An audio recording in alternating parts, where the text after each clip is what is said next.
You know, there is a statistic that always blows my mind every single year. Roughly 1 billion people, nearly a quarter of the planet, collectively decide to completely overhaul their daily routine for an entire month. It is a staggering number when you think about it.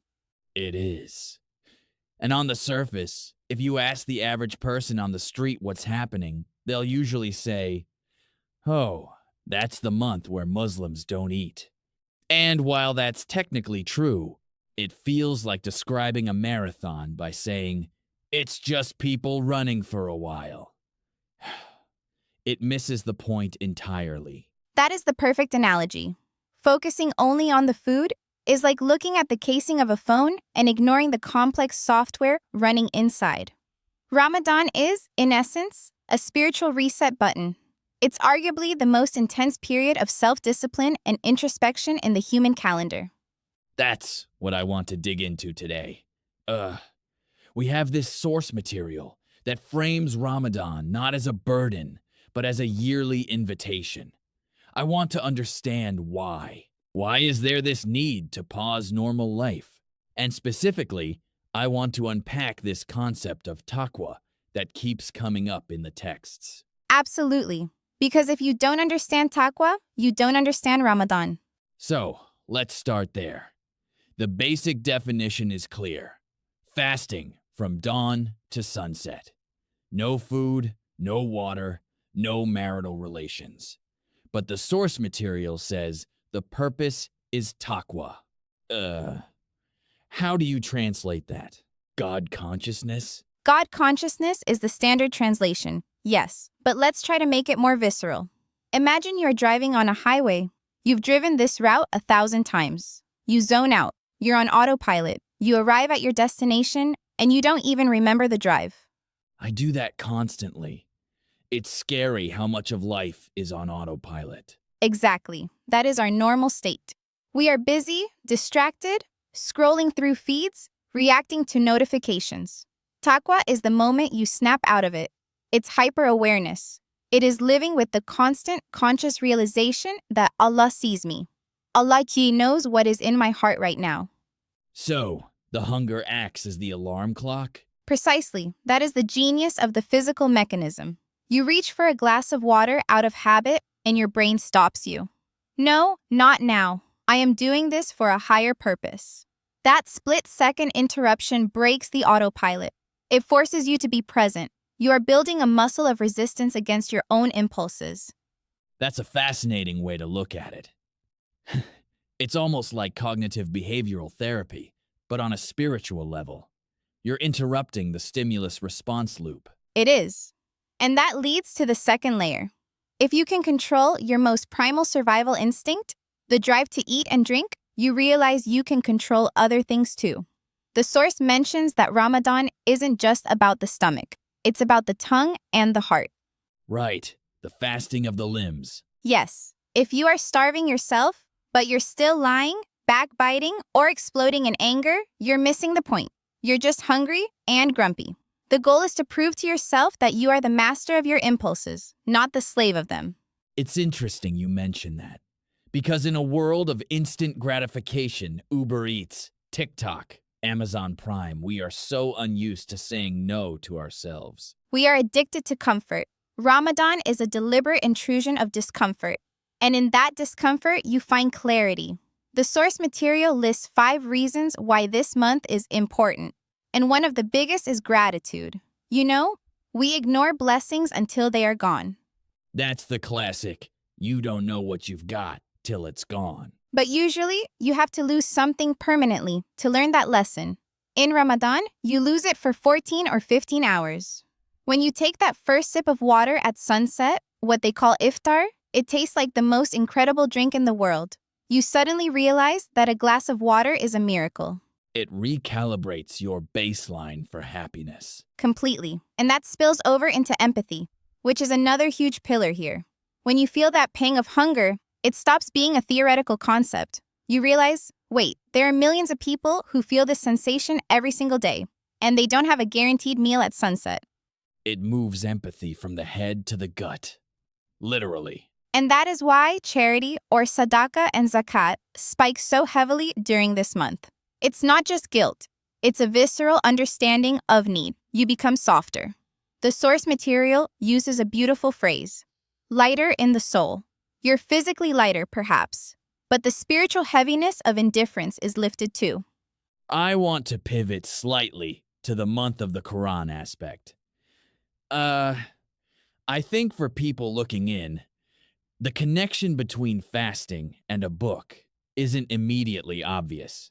Why are these two things linked so tightly? Historically, it's because Ramadan is the anniversary month of when the Quran was first revealed to the Prophet Muhammad. So it's a celebration of that communication opening up between the heavens and the earth. So it's like an intense study period? It is, but again, we have to be careful with the autopilot trap. You'll see people trying to read the whole book in a month, which is a noble goal. But the source warns against just finishing pages. Right. Turning it into a checklist. Done for the day. Next. Exactly. The goal isn't to get through the Quran, it's to let the Quran get through to you. It's about reading with presence, asking, what is being said to me right now? What do I need to change? If you read one page with tears and understanding, it is infinitely better than speed reading 10 chapters while thinking about dinner. That connects back to that idea of a clean slate. The text mentions forgiveness as a major motivation. Can we talk about the psychology of that? The idea of a fresh start? It's massive. Human beings carry a lot of baggage. Guilt, regret, mistakes. We often feel like we've messed up too much to turn back. Ramadan offers a psychological and spiritual amnesty. The Prophet Muhammad taught that if you engage in this month with sincerity, your past sins are wiped away. That's a powerful motivator. It's not just about discipline, it's about hope. It is the ultimate hope. It tells you that you are not defined by your past mistakes. You have 30 days to wash the slate clean. That is why the atmosphere in the community is so unique. It's not a somber, miserable starvation camp. It's actually quite festive. That brings up the community aspect. The text mentions families breaking fast together and Taraweeh prayers. In our increasingly isolated digital world, this seems like a rare anomaly. It is a rebellion against isolation. You have the pre-dawn meal, suhoor, where families are up at 4:00 a.m., bleary-eyed, but eating together. Then you have iftar at sunset, which is almost always communal. Then you have the special night prayers, Taraweeh. You are standing shoulder to shoulder with people, rich, poor, different races, all facing the same direction, listening to the same recitation. It dissolves social hierarchies. It does. And it creates a shared rhythm. You know that a billion other people are feeling exactly what you are feeling at the exact same moment. That creates a profound sense of solidarity that is very hard to find elsewhere in modern life. I want to touch on the climax of the month. The text highlights something called Laylatul Qadr, the night of decree. It says it's better than 1,000 months? That's some serious math. It is mind-boggling math. Better than 1,000 months is essentially a lifetime, 83 years. The idea is that worship on this specific night carries the weight and reward of a lifetime of worship. So it's the peak performance window. It's the spiritual Super Bowl, if you will. It falls in the last 10 nights of Ramadan. This is why you see people pushing themselves the hardest right at the end, when physically they are the most tired. They stay up all night praying, seeking that specific connection. The text advises treating these last 10 nights not as the end or the wind down, but as the summit of the mountain. It's interesting because usually by the end of a 30-day challenge, people are coasting. But here, the intensity ramps up. Because the stakes are higher. It's about finishing strong. And it reinforces that idea that we are here for a purpose. We aren't just biological machines designed to consume calories and sleep. We are spiritual beings. So, if we look at the practical takeaways, the how-to part of the script, it suggests simple things: intention, consistent reading, protecting prayer. But it also mentions something interesting. Choose one habit to leave behind and one habit to build. That is the key to sustainability. The danger of Ramadan is the yo-yo effect. You are a saint for 30 days, and on day 31, you go right back to your old bad habits. The Ramadan Muslim phenomenon. Exactly. The goal isn't to be perfect for a month and then crash. The goal is to use the month to install an upgrade that keeps running. If you can stop backbiting for 30 days, you've proven you can do it. So keep doing it.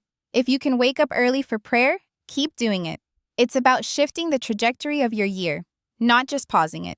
It's really about agency, isn't it? Reclaiming agency over your life. That is the perfect way to put it.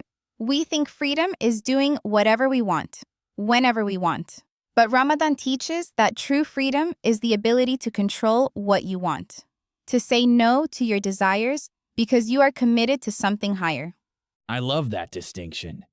Freedom isn't impulse. Freedom is discipline. And that is the universal message, even if you aren't Muslim. In a world that is constantly trying to sell us things, distract us, and feed our egos, stepping back and saying, I am in control of my soul, is a radical act. It really is. It's a moment of silence in a very noisy world. And an invitation to reconnect. As the text concludes, it's an invitation from the Creator saying, come back. It doesn't matter how far you've drifted during the year. The door is open. That's a beautiful place to leave it. It's not just a month of hunger. It's a month of returning. For anyone listening, whether you observe it or not, there is a lot to reflect on regarding how we live our own lives on autopilot. Indeed, it's a chance to ask yourself, what is controlling me? And do I have the strength to disconnect from it? Powerful questions. Thank you for walking us through this deep dive. It was a pleasure. And for everyone listening, we hope this gave you a clearer picture of what's happening during this month. Until next time, take care